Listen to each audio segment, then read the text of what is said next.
If you've watched Home Improvement, you absolutely understand the problem with a 6-foot tall privacy fence. Wilson could look over anytime he wanted. Obvious solution, an 8-foot tall privacy fence. But there's one main hurdle that stands between you and your dream of ultimate privacy. Stay tuned and we'll dig into it.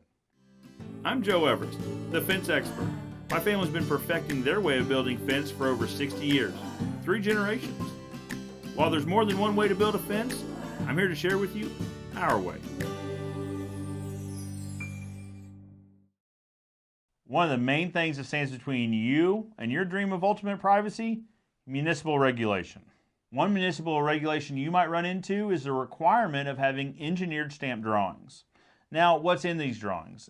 They can vary, but they'll typically include what material needs to be used and how it needs to be installed to meet whatever their standards or regulations are. Another example would be to require a more rigorous inspection process, which leads to multiple on-site visits from your contractor, thus increasing the time it takes to install the fence, but ultimately the cost of installing that fence.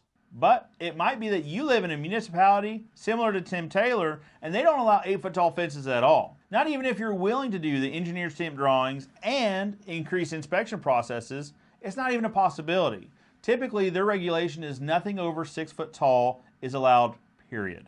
So, if you've got a Wilson, do what the pros do.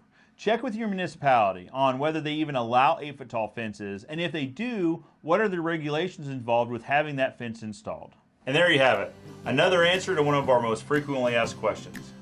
If you have more questions about the fence installation process, check out our video series dedicated to answering your frequently asked questions.